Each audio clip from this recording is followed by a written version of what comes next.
Ayan.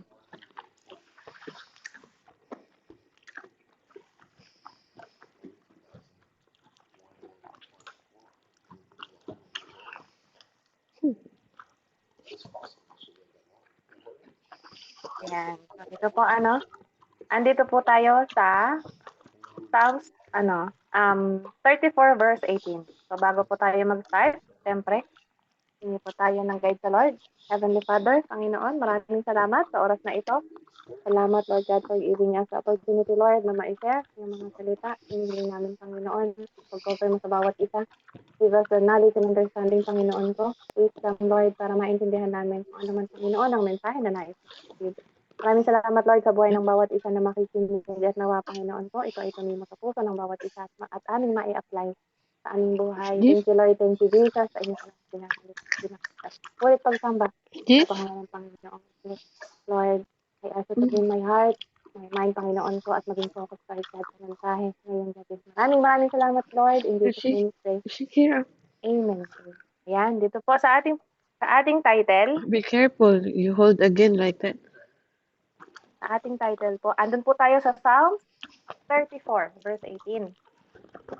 Ang title po, yan, God uses our brokenness. So, siyempre po, alam ko ang bawat isa ay nakaranas na ng pagkabigo. Ayan, nasaktan na, no? Marami na po sa atin ang dumanas ng pagsubok sa ating buhay. At alam po ba natin na ang mga brokenness na ito ay ang ginagamit ng Panginoon para maging malapit tayo sa Kanya. So, basahin po natin sa Psalms 34, ayan, verse 18. Sabi po, sa Psalms 34, verse 18. NIV po, The Lord is close to the brokenhearted and saves those who are crushed in spirit. So, dito pa lang po, sa verse na binasa natin, narinig po natin kung kanino, ka-close ang Lord. Kung bakit po kaya, no, sa mga brokenhearted, nagiging mas malapit ang Panginoon, lalo na doon sa mga taong napapalayo sa Kanya, doon sa mga taong madami pong iniisip, doon sa mga taong nagkakaroon ng kalituhan sa buhay. So dito po, malalaman natin bakit kaya ang Panginoon ay malapit doon sa mga taong kung kailan madami kang iniisip, kung kailan out of focus ka, kung kailan nagkakaroon ka ng mga doubt sa sarili mo, kung kailan feeling mo na na-empty ka, no? Kumbaga sa cellphone po nalolobat ka, 'di ba? Kumbaga sa signal humihina yung wifi mo, 'di ba? Bakit kaya ang Panginoon ay malapit sa mga taong ganito? So sabi po dito, brokenness means, ayan, sabi po, ang brokenness, no? O yung pag sinabi nating broken sa baso, basag. No? Pag sinabi sa tao na may nararamdaman kang pain. Pag sinabi sa relationship, no, pwede pong hindi maayos, ang hirap, may problema. So, andoon yung mga pagsubok, no, between the two person. Ano po, like mag-asawa, diba, mag-jowa, ayan. So, dito po, broken heart or we are badly damaged. No? Ito po yung sitwasyon ng buhay natin, no, na may mga iniisip tayo, mabigat yung puso natin, may mga bagay na feeling natin ang hirap nating malampasan. Badly damaged, ibig sabihin, nasaktan ka. Ano po, andon yung parang feeling mo, ang layo ng Lord sa'yo. Kasi nga, dun sa mga pwedeng naranasan mo, pwedeng dun sa mga bagay na pinagdaanan mo, diba? Dun sa mga taong, alam mo, nagmamahal sa'yo, pero dumating yung time na kung sino yung taong pinakamamahal mo, siya pa yung magiging dahilan, ng pain na nararamdaman mo. So dito po, sa ating emotional pain, kasama dito yung mga relationship, hindi lang po sa ating mga jowa, sa ating mga asawa, it's for family, friends, even yung mga kasama po natin dito sa spiritual na pamilya, minsan nagkakaroon ng hindi pagkakaintindihan, no, nagkakaroon po ng hindi pagsang-ayon sa isa't isa, no, kasama po sa brokenness yung mga ganitong nararamdaman natin sa ating puso. Lahat ng bagay na kasama ang ating emosyon ay kasama po sa pagiging broken. So, feeling defeated, minsan, no, may mga, for example, may mga sitwasyon na hindi tayo nagtagumpay, for example, sa business, po, bumagsak, or may mga plano tayo sa ating buhay na hindi natin nagawa. Feeling natin, katapusan na ng mundo, feeling natin, Let her tapos na push out. tayo, It's feeling natin better wala tayong than swallow. magagawa, nawawalan tayo ng pag-asa. Diba? Minsan nafe-feel natin wala na tayong magagawa kasi tapos na yon, parang hindi na natin siya mababawian. So dito po, a relationship that hard to handle. Ayan, ito po, pinaka tutok po dito, itong mag-asawa talaga. Lalo na pag naghiwalay na sila, o yung mga bata, nakikita natin, nagkakaroon ng problema sa mga bata, nagkakaroon na ng ibang ugali yung mga bata kasi nga yung mga magulang, nakikita nila na hindi nagkakasundo. Ayan, tama po yan. Kasi nagkakaroon po ng broken family. Unworthy, feeling natin kapag ikaw ay broken, wala kang kayang gawin. No? Nagkakaroon ka ng, parang isa ka ng walang kwenta. Kumbaga sa baso, kung basag ka na, tinatapon ka na kasi wala na eh. Ano pa bang mailalagay mo sa baso na basag na, di ba? Wala. Ano bang kwenta ng isang bagay na sira na? Di ba? Wala. So, feeling mo unworthy ka. Feeling mo wala ka nang gagawing maganda. Feeling mo, yung mga bagay na nagagawa mo noon ay hindi mo na pwedeng magawa ulit. Kasi nga, meron kang isang bagay na napabayaan. Isang desisyon na hindi mo napag-isipan. Di ba? So, unworthy. Open this. Useless. Di ba? Ang hirap po bilang isang tao kasi once na nag-focus tayo dun sa pagiging broken natin, ang hirap mag-go through dun sa mga bagay na gusto nating gawin, no? Dun sa mga bagay na gusto nating marating, no? Dun sa mga bagay na yan sa mga brokenness mo, na naranasan ko, na naranasan ng bawat isa. Andyan po kaya si Lord na sinama natin. Bakit nangyari itong brokenness na to? No, andun kaya si Lord noong mga panahon na pinaplano mo to? Inisip mo kaya si Lord noong mga panahon na gusto mong marating ang lahat ng bagay na ito? Diba? Yun ang question. Tama po ba ang Diyos ng mga panahon na yon? O sarili mo lang kaya nangyari yung mga brokenness? So dito po kung titignan po kasi natin ang pagiging broken, lahat po yan, it's our ways. Kasi ang Diyos, dahil we have a perfect God, malabo na kung ang Diyos ang magdedesisyon para sa'yo, kung ang Diyos ang susundin mo dun sa mga decision na gagawin mo sa buhay, malabo na ililigaw ka ng Diyos. Malabo na isasabit ka niya, malabo na sisirain ka niya, malabo na masasaktan ka. But, diba, we are human. Andun pa rin po kasi yung free will natin. Kaya, diba, yung brokenness na to nangyayari sa atin. Kaya, hinahanap ng Lord yung mga taong broken para ayusin. Kasi hindi na kailangan ayusin pa ng Panginoon yung mga taong maayos eh. Di ba? Paano natin ipapakita? Paano natin ipoproklama ang glory, ang power, di ba? Ang pagiging righteous ng Panginoon, ang pagiging mighty God niya, kung maayos na tayo. So dito po ang brokenness kasi talaga, ito ay isang way, no, na ginagamit ng Panginoon para makita kung gaano ka-powerful ang Lord sa ating buhay. Kung gaano inayos ng Panginoon yung mga bagay na nahihirapan tayo noon. Diba? Kung paano tayo binibigyan ng chances ng Panginoon para magkaroon tayo ng maayos na buhay. Alam ko po iba-iba yung brokenness na napagdaanan natin. May masakit, may medyo masakit, di ba? Merong slight lang na masakit. Pero kung titignan po natin, iisa lang yan, na broken ka pa rin. No? Masakit man yan o slight na masakit. Isa pa rin pong way, isa pa rin pong path yan, na broken ka pa rin. Kaya kailangan mo pa rin. Kailangan pa rin natin. So,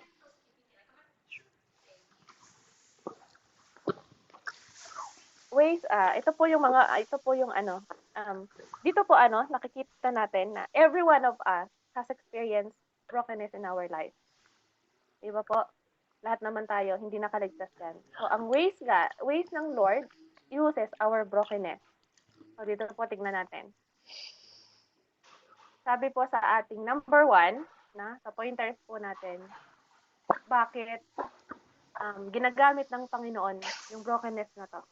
No, ito yung ways niya para magkaroon tayo ng maayos, no, ng maayos na sarili ulit, mabuo tayo, magkaroon tayo ng panibagong hope, magkaroon tayo ng panibagong life, no, magkaroon tayo ng panibagong tayo. Hindi na tayo yung dati kung paano tayo pinulot ng Lord noon, 'di ba? Kung paano niya tayo kung paano natin siya nakilala noon, yung character na meron tayo, no? Iniba ng Panginoon. Kaya po sa number 1, character building. Number 1 po is character building. Hinuhubog ng Diyos ang ating pagkatao. Hindi niya tayo hinahayaang magpatuloy sa maling desisyon natin sa buhay. Kaya nga po, sabi po sa ating main verse ng Psalm 34 verse 18, malapit ang Panginoon sa mga taong may bagbag na puso. Diba? Kaya nga, ang sinasabi ng Panginoon, malapit siya sa mga taong ganito kasi ang Diyos po, ang muling mag-aayos ng lahat. Kasi doon sa character mo, napadalos-dalos ka. Before po, before and after tayo. Before, doon sa mga character mo, napadalos-dalos. Doon sa mga hindi natin pinag-iisipang desisyon, 'di ba? Yung pagsasalita natin, 'di ba? Yung hindi na natin tinitignan kung paano tayo makisama, no, nagkakaroon tayo My ng weight is in my back, it's hurt. sobrang dark side, no, ng pagkatao natin. 'Yun, kung isang bagay na hindi kinakatuwa ng Lord. So dito po noon ang tapang natin, 'di ba? Noon kung inaway ka, times 10 ang ibabalik mo, 'di ba? Ganyan. Kaya nga lalo kang napapaaway. Kasi yung umaway sa iyo, lalo mong inaaway, 'di ba? Kaya nga napapahama ka kasi yung nagmarites sa atin noon, no, nakikimarites din tayo para mamarites din siya. Ano po ba yung mali na nga, no, tinutugunan pa natin ng mali. So pumapatong-patong yung mga pagkakamali, kaya ang labas, tayo ay mali. Kasi nga, inumpisahan sa mali, sasagutin ng mali, matatapos ng mali. Amen? Diba? So nakikita po natin once we know Jesus, once na nakitig tayo sa salita ng Panginoon, once na inaral natin kung ano ang gusto ng Panginoon sa ating buhay. So andyan ang Lord to build our character. Tatanggalin ng Lord yung mga ganitong ugali. Nagkakaroon po tayo ng pagbabago. Do you think she can eat Naririnig niyo now? po, She can drink milk? ang espiritu natin, lalo na po yung pag-iisip natin, kung dati, no, hindi natin na-appreciate yung mga small things sa ating buhay. Pansin niyo po, even yung hininga mo lang sa morning, pagising mo lang sa umaga, sobrang nag-thankful ka. Kasi nga, nagkakaroon na tayo ng realization na there is a one God, no? Na hindi niya ginugusto na sayangin mo lang yung buhay na meron tayo ngayon. Ang gusto niya maging meaningful ang lahat, kaya sa character building, andyan ang Panginoon. Diba? Kasi may kailangan tapyasan dun sa ugali mo. Kaya ang Diyos, nagiging malapit sa mga taong broken. Magiging malapit ang Panginoon sa mga taong may mga problema. Kasi nakikita niya na may kailangan ayusin. Nakikita niya na may kailangan ayusin sa ugali natin. Character. So dito po, sometimes we feel overwhelmed in life. Remember, God is close to the brokenhearted. When we are broken, we are open and more willing to listen to God. Lalo na po pag malungkot tayo, 'di ba? For example, may mga bagay tayong hindi natin alam kung paano mag-exit. No, hindi natin alam kung paano, ano bang gagawin ko, Lord? Kasi ang hirap ng decision na 'to. Ano bang gagawin ko, Lord? Kasi nandito ako sa sitwasyon na hindi ko alam kung anong pipiliin ko. Anong gagawin ko? Anong i-decision ko? 'Di ba? Kapag hindi na natin alam kung paano tayo mag-exit sa isang bagay, diba? Diyan tayo tumatawag sa Lord. Palaging huli ang Panginoon sa lahat ng bagay. Diba? Lagi natin siyang naaalala pag hirap na tayo. Diba? Nagkakaroon tayo ng time na kausapin ng Panginoon. Kapag kaando na tayo sa sitwasyon na ang gulo ng lahat. Diba? Na nagkakaroon na tayo ng pagkalito. Diba?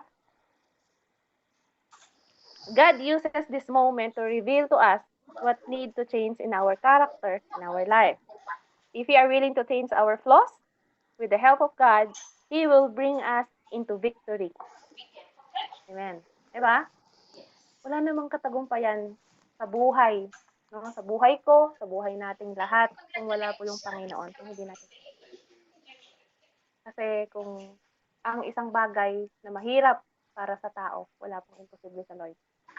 Even yung buhay mo, napatapon na noon, or buhay ko, napatapon na noon, ngayon po, pare-pareho nating nararamdaman na God renew everyone. Tinulungan tayo But ng she's Panginoon going kung to sleep paano tayo again. tumayo ulit. Diba? Kung nakikita niyo po ako ngayon na nagsasalita, it's because of the Lord. Noon, ano po, nung bago lang ako sa online, ayan, andun din ako sa peak ng problema. Ayan. Pero ngayon po, salamat sa Diyos. No? God built a character in me. Ito po ay yung kahit gaano kahirap, kahit gaano kasakit, kahit gaano kasikip, di ba? Huwag tayo mag-alala kasi andyan ang Lord. Ako po hindi ko na pinapansin kasi alam ko may gagawin ng Panginoon. Ang victory po kasi talaga ay regalo ng Diyos sa bawat isa. No? Wala lang naman tayong gagawin eh. Magstay lang tayo sa Panginoon, maniwala lang tayo. Kaya nga may Exodus 14:14 tayo, di ba? Kasi Diyos ang bahala. Kahit yung puso ko na nasasaktan sa panahon na to, gagamutin niya ng Lord. Maniwala ka lang, kapatid. Brokenness can be used by God to change us from glory to glory. Araw-araw po, kung tayo ay nakikinig sa salita ng Lord, araw-araw may binabago ang Panginoon. Kung araw-araw po minimeditate natin ang salita ng Lord, kahit na dun sa 30 minutes na pananahimik mo, nagbasa ka. Dun sa 30 minutes na pananahimik mo, nag-devotion ka. Nag-devotion tayo. No? Kahit po araw-araw natin ginagawa yan, magkakaroon po ng perseveration ng Panginoon. Ma-realize natin na yung dating tayo na nagiging worries, imbis na warrior, nagiging warrior tayo, no, mawawala po yan.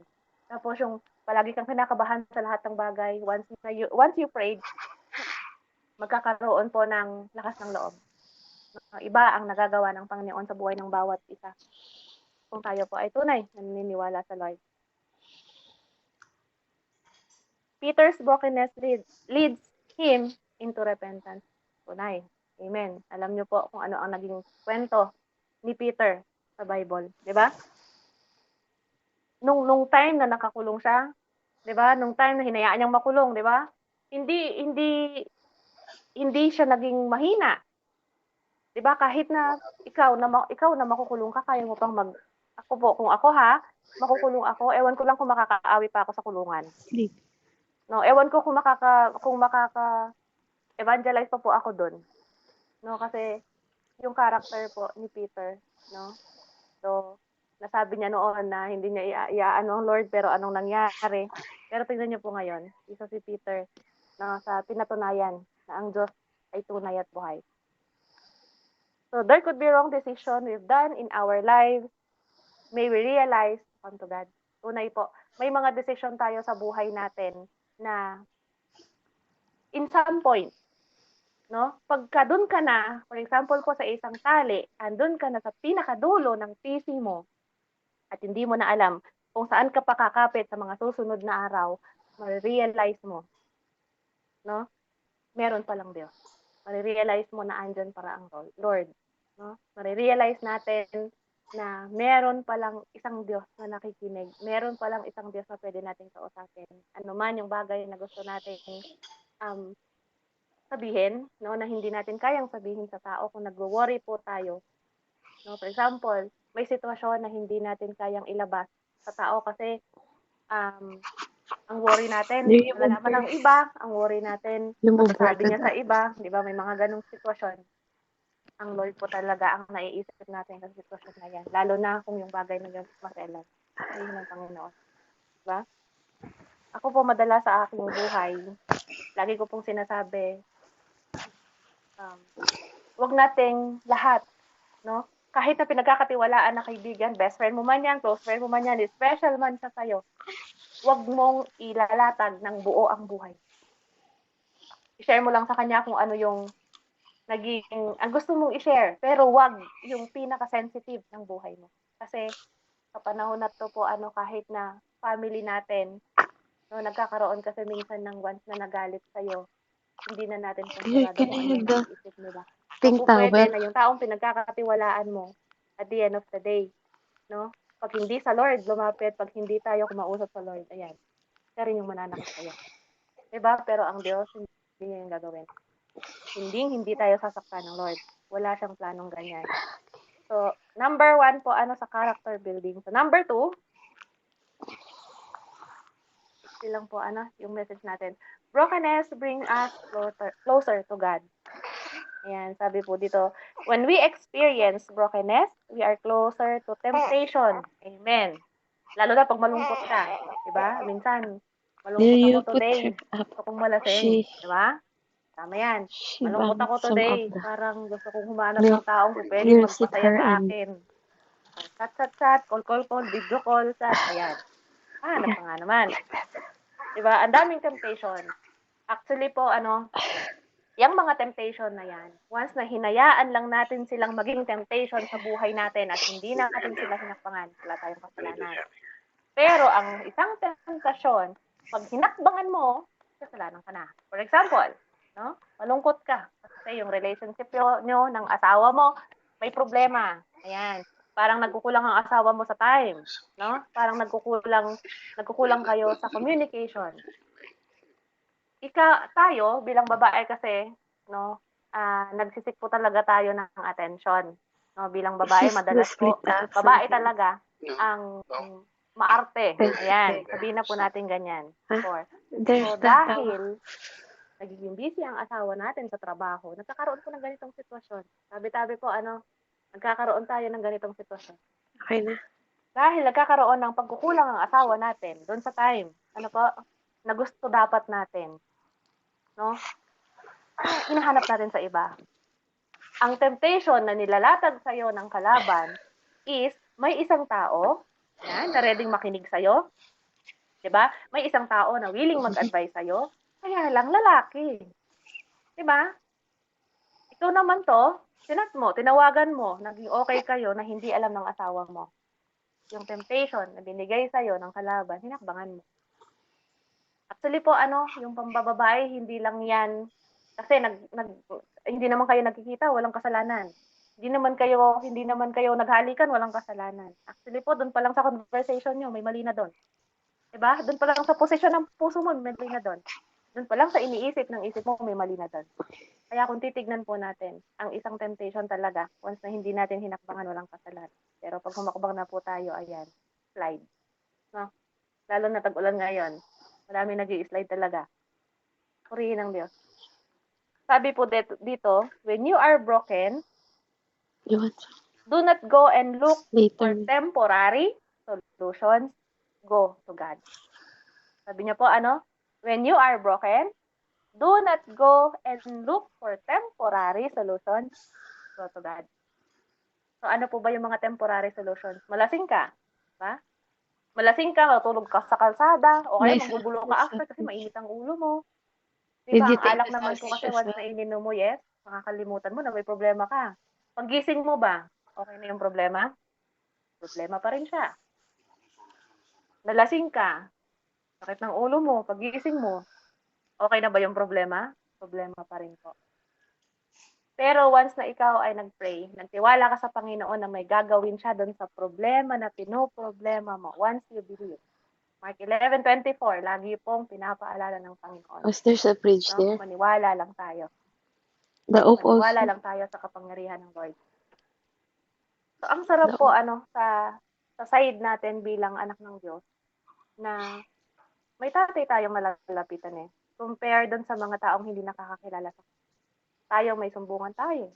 May nakakausap tayo, unli. Hindi pa nga eh. Hindi naman nagsasawa ang Lord na makinig sa atin. Hindi naman niya sinasabing, isang panalangin lang kasi nalilito ako. Wala akong sinabing ganon. Ano bang sinasabi niya? Pray without ceasing. Kasama po dyan yung mga battle na hindi natin kayang tayo lang. No? May mga problema po kasi tayo madalas, no? Hindi lang minsan, madalas na nauubusan po tayo ng iisipin kung paano natin solusyonan. 'Di ba? Kasi may ganong nature ang tao. Agad nating iniisip yung pansarili nating solusyon. For example, na short. Ayan. Di ba? Financial. Di ba? So, talaga pong minsan, sa buhay natin, hindi natin yan maiiwasan na sa financial po, nagkakaroon talaga tayo ng sarili nating pangsolusyon. Pero salamat sa Diyos. Kasi, ngayon po pinag-iisipan na natin. Hindi tayo basta-basta naghahanap ng mga ganitong bagay. No? Mas tinatanong natin You ng can Lord, just put tama her. ba na ganito ang maging decision ko? Tama ba, Lord, na hahakbangan ko to? Di ba ako mahihirapan? No? May Diyos tayo na nilalapitan. Unlike before, Maybe. na wala po Yeah, talaga just tayong sleeping. Just nasasandalan. put her. Di ba? Kundi mga And I kaibigan. will try Minsan to yung sleep kaibigan mo off. pa, ang pangit ng advice sa'yo. Di ba? Minsan, pag sinasabi ng kaibigan mo, sinasabi mo na broken ka, anong sasabihin ng kaibigan mo? Di ba? Sagwa parang i-a-advise sa'yo. Ibubuli ka pa, imbis na i-comfort ka. Di ba? Ang Lord, wala pang ganyan. Ang Lord palaging love. No? At kung nakikinig tayo sa kanyang mga salita, wala naman talagang brokenness na mangyayari. So, ang pagiging broken natin ang nagdadala sa atin para kausapin. Diba? Kaya sinasabi po dito, if you are broken, come to Jesus. He is calling unto Him. He is calling us into Him. He is the one who can heal. Sa mga nakaraan po, no, na mga women's po, No, nasa she buhok, just, yeah, she sucked, but Matthew there's tayo, no milk. no? Not Kung yet. papansinin po natin yung mga pipi, yung mga may sickness, di ba? Ang Diyos din naman nagpapagaling. Not yet, I Kasi don't po, know. kung They titignan say natin sa mga around kabilang 2 days. banda, hindi lang naman yung physical. Physical ang ginagamot ng Panginoon. Mm-hmm. Ginagamot Yeah. din po tayo in our mental, But no? she sucked, Spiritual, right? lalo I na. don't know if So po, kung titignan it's natin yung coming or mga not. miracles, panggagamot ng Panginoon na ginagawa niya noon, yung pipe, no, na nakapagsalita, yung bulag na nakakita. Kung titignan po natin dun sa kabilang side, maliban dun sa physical She can health only nila, get that. na-treat sila ng Panginoon. Nobody. Andun din po yung bilang tayo noon, no? Na wala tayong alam sa salita ng Lord, na hindi natin alam kung anong kaya niyang gawin sa ating buhay. Ginamot din tayo ng Panginoon. There. Kaya yung pagiging brokenness natin, gagamitin talaga yan ng Lord para lalo tayo maging malapit sa Kanya. Kasi during the times na nananahimik po tayo, ayan, kasi wala ka naman tao makakausap. Lalo na kung ang problema mo is nagiging problema din ng kapatid mo, ng mga kapatiran. Minsan po kasi nagtatapat na maproblema ako, maproblema si Ma'am G, maproblema si Nanay Andrea. Alam natin sa sarili natin na pare-pareho tayo at may kanya-kanya tayong hinaharap na problema. Kaya ako po minsan talaga hindi ako nagre-rely ng problem kay Ma'am kasi alam ko may mga iniisip din siya. So dito po nakikita natin na hindi talaga minsan tayo hindi minsan, madalas, no? Hindi tayo makakasandal sa mga kapatid natin kasi may mga kanya-kanyang problema din po tayo. So kanino tayo sasagot? Siyempre sa Lord. 'Di ba? Sino ba ang in instant, 'di ba? Kaya kang i-embrace, 'di ba? Siya lang ang nakakagawa niyan, ang Lord lang. Kaya yung pag-worship po minsan sabi nga nila para maka-feel ka ng ma-lift up o yung puso na meron ka, yung spirit na meron ka, umawit ka sa Lord. Ako po hindi gano'n. I sing to the Lord kasi alam ko, no, na kailangan mo siyang i-praise even sa time na broken ka. Even sa time na ang dami mong problema, kailangan mo pa ring mag-pray, kailangan mo pa ring itaas ang pangalan ng Lord, kailangan mo pa ring mag-pray. No, hindi para maging maganda yung pakiramdam mo, kundi para magpasalamat tayo sa Lord. Kasi even sa gitna po ng mga nararanasan natin, He never leave us nor forsake us. Diba? Sabi ng Lord, hindi ko kayo pababayaan, hindi kita iiwan. Purihin ng Panginoon. Ano po? So number 3. Sa number 3 po, sabi niya, acknowledge God's purpose. Yung mga wrong decisions po natin, no? God has purpose for our brokenness. Tunay. Bakit hinayaan ng Panginoon na sa taong to masaktan ka? 'Di ba? Bakit hinayaan ng Panginoon na sa decision mo na to madapa ka? Bakit hinahayaan ng Panginoon na sa mga bagay na pinili mo makaramdam ka ng pain? Kasi gustong makita mo mismo, gusto ng Lord na makita mo mismo diyan sa mata mo, ikaw ang makaramdam, ikaw ang makaranas, ikaw ang maka-experience para mas effective yung learning, 'no? Para mas effective yung impact, para mas effective yung hapde na mararamdaman mo, para ikaw mismo mare-realize mo, inallow yang ng Panginoon sa buhay mo kasi may malaking plano ang Lord para sa'yo at naging matigas ang ulo mo. Kung titignan po natin ano, may mga relationship tayo na pinilit natin. Ako po personally, may mga relationship na pinipilit natin sa sarili natin na hindi naman, 'di ba? Sa loob ng Panginoon. Sa mga past life po natin, 'di ba? Ako po noon matigas ang ulo ko talaga, 'di ba? So yung mga bata ngayon, praise the Lord, may 3 po ako. Pero wala po akong pinagsisisihan doon. Salamat sa Diyos. Kasi kung hindi niya inallow yung pagiging matigas ang ulo ko noon, wala po akong 3 anak ngayon. 'Di ba? Hindi ako naging maayos na nanay. Hindi ako natuto sa buhay. Hindi po ako ito na nakakausap nyo at hindi ko po naiano yung mga anak ko as a single mother. Salamat sa Diyos. Pinagpapasalamat ko pa rin po. Bakit inalaw ng Panginoon na maranasan ko lahat ng 'to? No? Kasi gusto ng Panginoon dun sa bawat hakbang na ginawa natin, dun sa journey na pinili natin sa ating buhay, ma-acknowledge natin siya dun sa dulo. Kasi tapos na po nating maranasan lahat ng um, experiences na inallowed niya. So salamat sa Diyos, no? Nagiging matatag tayo.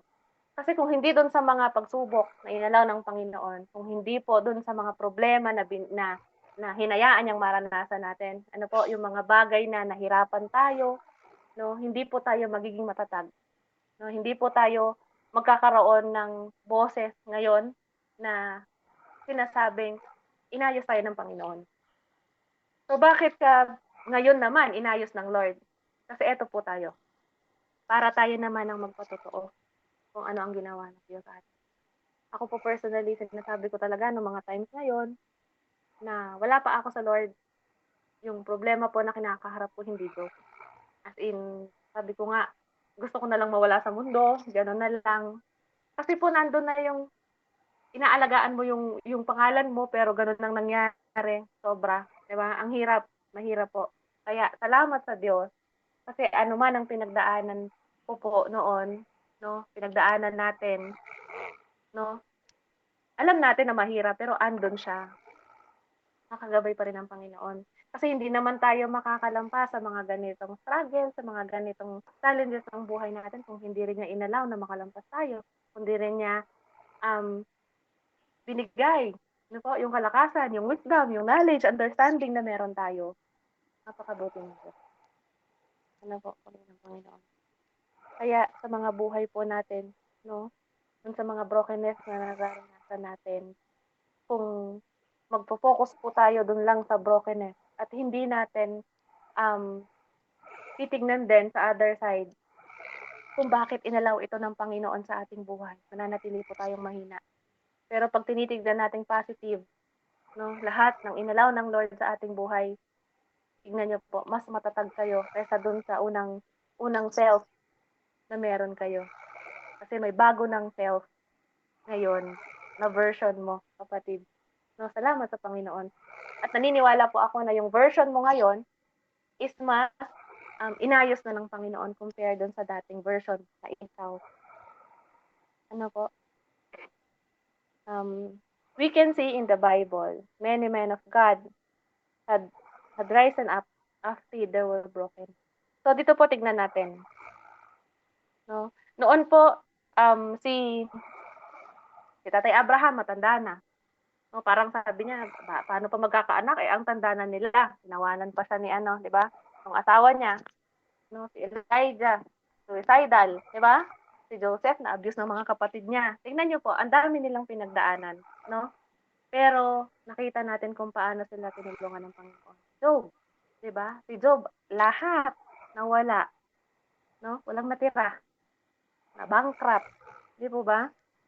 Ang daming problema, nagkasakit pa. Si Gideon, takot na takot noon, ayaw niyang sundin, ayaw niyang gawin kung ano yung sinasabi ng Panginoon. 'Di ba po?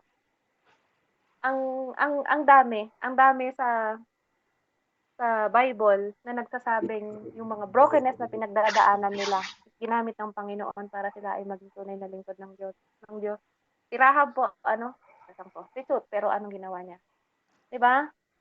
Si Jeremiah, ang bata pa, pero dahil sa Panginoon, purihin ng Diyos, no? Niloob ng Panginoon yung wisdom, knowledge, and understanding na meron siya nung edad niya na yon. Si Jacob po, yan. Jacob is a cheater, 'di ba? Si David po, murderer. Ang dami. Si Jonah, takbo ng takbo sa Lord. 'Di ba po? Si Zacarias, ano po, matakaw noon sa pera. 'Di ba? Ang dami, ang dami. Hindi hinahanap ng Diyos yung mga perpektong tao. Hindi naghahanap ang Diyos ng perpekto para lang mag-serve sa Kanya. Mas gusto ng Panginoon na pulutin kanyang basura para pagtayo niya sa'yo, no? Magiging precious ka. I-recycle ka ng Panginoon. No? Kaya, purihin ng Diyos. Napakabuti ng Panginoon sa ating buhay. Kasi even sa pinakamahinang parte ng buhay natin, may ginagawa ang Diyos at gagamitin niya ang buhay natin, no? Para sa kanyang kapurihan. Magkaroon ng patunay, living testimony, para sa kanya. So dito po, napapatunayan natin na kahit nasa mahinang sitwasyon ng ating buhay, no, nagiging importante pa rin po tayo sa Lord.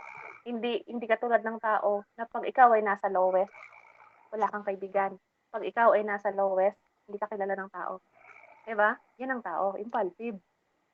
Pag ikaw ay nasa highest point ng buhay mo, kahit hindi mo sila kilala, ikaw kilala ka nila. Pag ikaw ay nandun sa sitwasyon na ang dami mong pera, di ba? Kahit hindi ka magpakilala sa kanila, sila ang lumalapit. Yan ang tao. Impulsive. Di ba po? So sabi po dito, no, hindi kailangan ng perpekto ng Diyos. No, para lang masabing pagdating ng panahon magiging anak kanya, kailangan perfect. Wala pong kailangan perfecto taong Panginoon. No, mas kailangan ng Diyos na inaayos, mga taong inaayos, kailangan ayusin. Kesa doon sa mga taong maayos na agad ang buhay. So dito po sa number 4, our brokenness is our testimony. No? Ang bawat isa, naniniwala po ako, may kanya-kanya po tayong napagdaanan. Yung mga pinapatotoo po natin dito sa gawain, yung mga nakukwento po natin sa isa't isa, yung mga bagay na napagtagumpayan natin. No, yan po yung mga bagay na ginawa ng Panginoon sa ating buhay. Katapos nung time na pinagdaanan natin, yung mga pain, yung mga struggle na pinagdaanan natin. No, tayo din po mismo ang magsasabi kung paano tayo tinulungan ng Panginoon. Sabi po dito, God allows us to experience brokenness so we can use it our testimonies. Diba? Kasi ang gusto ng Panginoon, no, sa'yo manggagaling mismo kung paano ka niya binago. No, gustong makita ng Panginoon kung paano ka mag-praise and worship pa rin. No, hindi lang dahil na maayos ang buhay mo, no? Hindi lang dahil masagana ang buhay mo. During the days din po na andun tayo sa kalagitnaan ng brokenness na meron tayo. So dito po sa Psalm 66 verse 16, sabi niya, I will declare what He has done for me. Diba? Andoon po, yung after ng bagyo, ayan, si Christine. After ni Christine, makikita natin ulit yung mga tao sa Bicol na tatayo, magkakaroon ng pag-asa. Salamat sa Diyos. Ano pong sasabihin nila, maririnig natin yan sila Ate Jane. Salamat sa Panginoon kasi hindi niya kami pinagaya.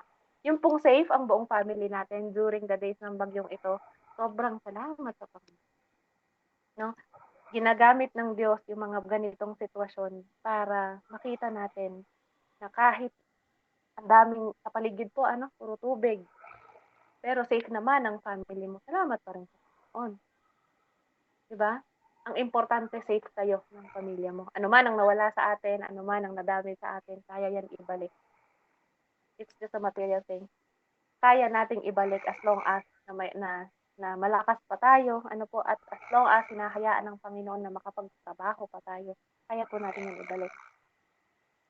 Sabi po dito, it defines the evidence or proof of the goodness of God in our life. No? Noon nakikita natin ang isa't isa na nalalambot. No, noon ang dami nating problema.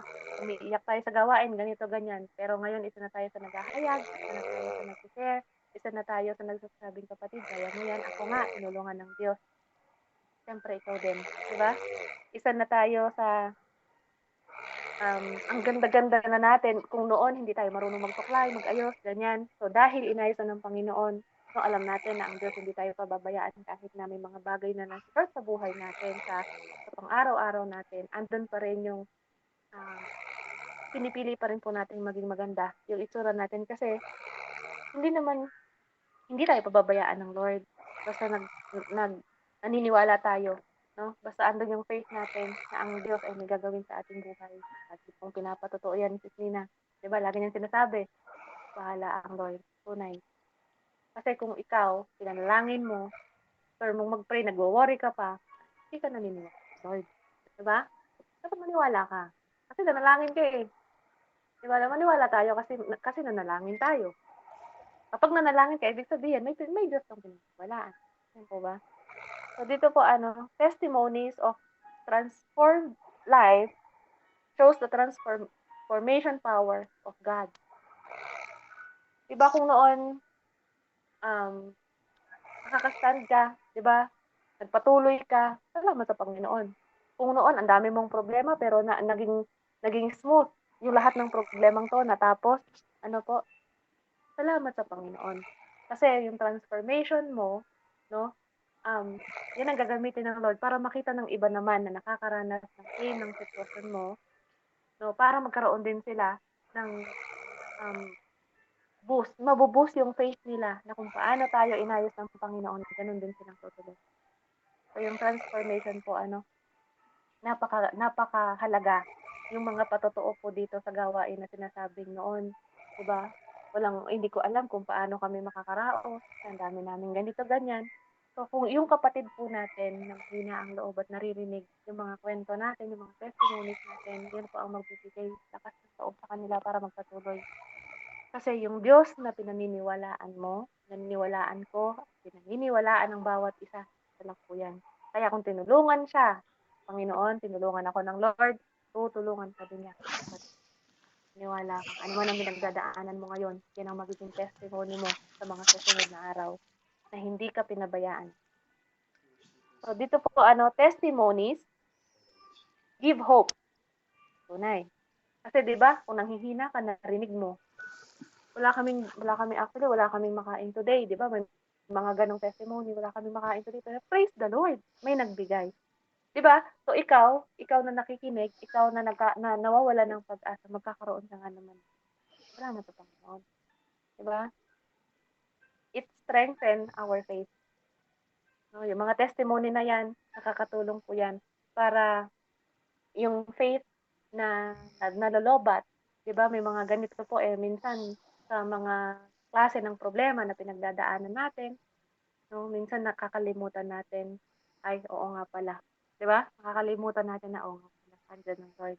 Kasi nailalagay natin siya sa pinakahuli. So dito po, it helps people see physical evidence of what God can do in people's life. No, nakita niyo po yung buhay ni Ma'am Sim. O ayan. 'Di ba? Noon, kung naririnig niyo po siyang nagte-testimony tungkol sa kanyang dalawang anak na nawala sa kanya, it broke her heart. Sobra na umiiyak siya mga panahon na yon. Iba, dalawang beses, kahit naman po sino na magbuntis ang dalawang beses na nawala, siyempre minsan naiisip mo, kailan ba, di ba? So, hindi niya po kinwesto ng Panginoon, pero siyempre bilang isang ina, no po, bilang isang ina, no, nararamdaman niya yung brokenness, pero tignan niya po,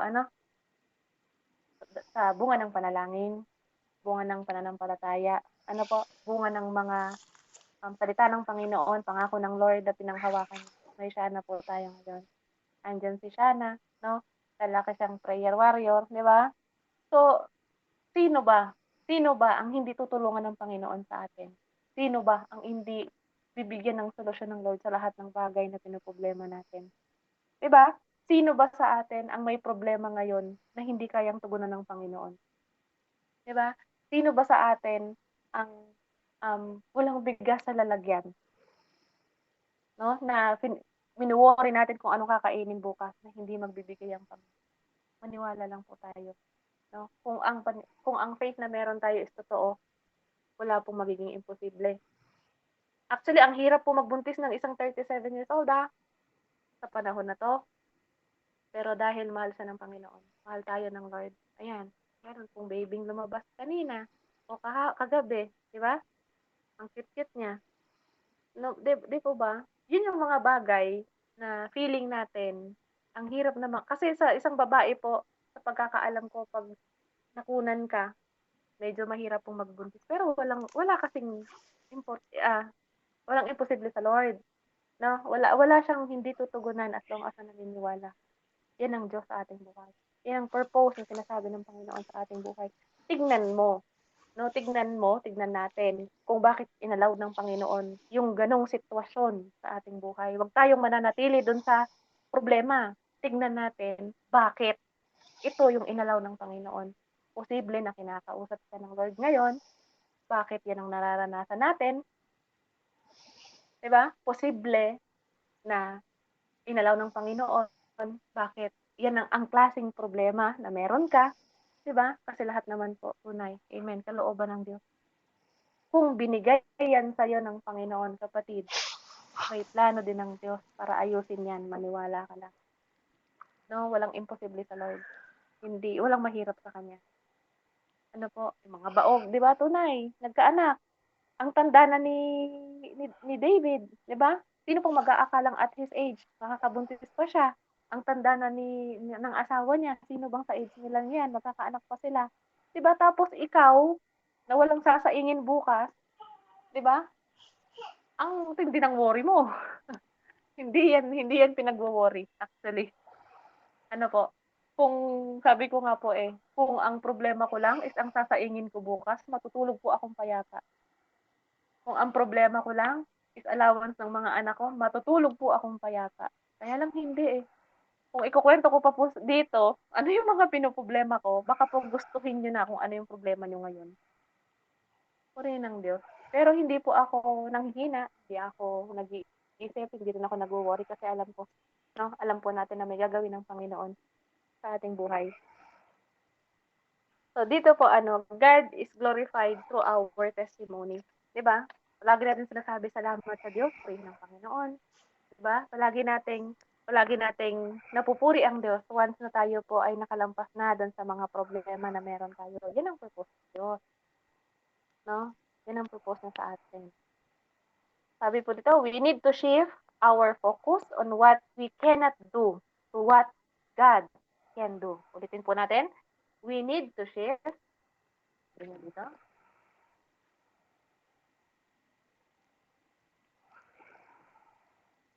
Sabi niya dito, we need to shift our focus on what we cannot do to what God can do.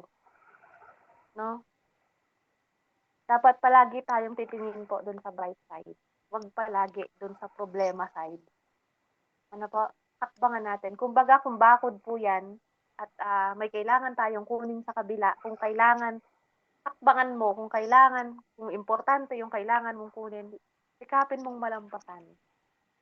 No, kasi kung mananatili ka doon sa likod ng pader, doon ka na lang. Pero kung sisikapin mo sa sarili mo na gusto mong makalampas, gagawa ka ng paraan. Andiyan ang Lord, hindi naman niya ibibigay, 'di ba? Yung hindi natin malalampasan, hindi susukatin ng Panginoon yung kakayanan nating lahat. Hindi naman siya magbibigay ng hindi natin kayanin. 'Di ba? Ginagamit talaga ng Panginoon yung mga taong kagaya ko, kagaya mo, kapatid, para i-rescue, no? To rescue broken people like you and me. Sabi ko nga po, hindi na kailangan ng Panginoon yung mga taong maayos na ang buhay. Kasi wala na siyang aayusin. Kasi maayos na sila. So, ang kailangan ng Panginoon yung mga taong may Beverly aayusin, Aceves, katapisin, May 7, bubuuin. 1987. Yan, ang gusto ng Panginoon. Diba? Pag nafe-feel po natin, diba, na deficient, yung mga nangyayari, ang buhay natin, at lalahanin natin yung story ni Rahab. Ano bang ginawa niya, diba? Yan po natin, bumalik tayo dun. Isang prostitute. Isipin niyo po, isang prostitute, pero pinagpala sa Panginoon. Diba? Perfect po ba si Rahab? Hindi. kung hindi natin, if we cannot speak our brokenness, no? Yung brokenness na meron tayo, yung brokenness po natin na mag-i-speak para sa atin. Maniwala po kayo. Kapag hindi po natin, hindi tayo, ano po, kapag hindi tayo ang mas may kakayahan dun sa brokenness na meron tayo, yung brokenness po na andyan sa sarili natin ang mag-i-speak para sa'yo. Nagigets niyo po? 'Di ba? Kung hindi natin tatatagan, maniniwala sa Panginoon na makakalampas tayo, yung pong brokenness na meron tayo dyan sa puso, yun ang lalamon sa atin. Maniwala po kayo. Kung mananatili tayo dyan sa brokenness na yan, dyan na lang tayo. 'Di ba? Kung hindi mo sisikaping pagtagumpayan at i-anchor sa Diyos kung ano man ang pinagdadaanan natin ngayon. Yung brokenness na yan ang sisira sa iyo. Yung brokenness na yan na lang ang mananatili sa buhay natin. Yung brokenness na yan na lang po ang magpapatigil sa iyo sa paglilingkod sa Panginoon. Kaya dapat laban lang. 'Di ba? Andiyan ang Panginoon, sabi nga niya. Exodus 14:14, andito po yan sa ano. Lagi po nakanote yan sa harapan ko. Kasi bilang tao, nagkakaroon po tayo ng worries, pero napakabuti ng Diyos. No? May gagawin ng Lord. So, for conclusion po natin, yan, salamat sa Diyos. Sabi niya dito, are you broken? Sabi niya, are you broken? Tayo po ba sa panahon na to? Ayan, may bagyo kila Ate Jane, yung problema ni Ate Nina, 'di ba? Yung mga nararanasan natin, yung sakit ni si Shirley, hindi po biro yung mga nararanasan natin. Ano po, yung kinakaharap nating financial problem, 'di ba? Tinatanong po tayo ng Panginoon ngayon. Anong sinasabi ng Panginoon sa brokenness? What God is telling you about your brokenness? Bakit kaya inalaw ng Panginoon kung ano po ang nararanasan natin ngayon? May we use our brokenness to honor and glorify God. Sana po, pagkatapos nating binulay-bulay yung mga brokenness na yan, nararanasan natin ngayon, makita pa rin po natin sa buhay natin kung paano natin i-glorify, no, at i-honor ang Panginoon sa buhay na meron tayo. Nawa po, magpatuloy tayo na sa gitna man po ng nararanasan natin sa panahon na to, andun pa rin yung paniniwala, yung faith natin, yung willingness natin na maglingkod. No? Sa gitna man po ng mga brokenness na yan, makita nawa nating lahat, no? Kung paano natin i-honor ang Panginoon at i-glorify sa ating buhay. Once na ma-realize natin bakit inaalaw ng Panginoon yung brokenness na nararamdaman po natin. So, purihin ang Diyos. Maraming salamat. Maraming salamat sa bawat isa. Salamat, Lord. Hallelujah. Heavenly Father, Panginoon ko. Maraming salamat, Lord, sa wisdom, knowledge, and understanding, Panginoon. Sa loob po, Panginoon, kayo po ang kumilos sa buhay ng bawat isa. Kung may mga bagay man po ako na sa Panginoon ko na hindi ayon dun sa looban mo po ng tawad at kayo po ang magbigay ng kanya-kanyang revelasyon sa akin. Thank you, Lord. Thank you, Jesus. In Jesus' name we pray. Amen. Yan, purihin ang Panginoon and to God be all the glory. Amen.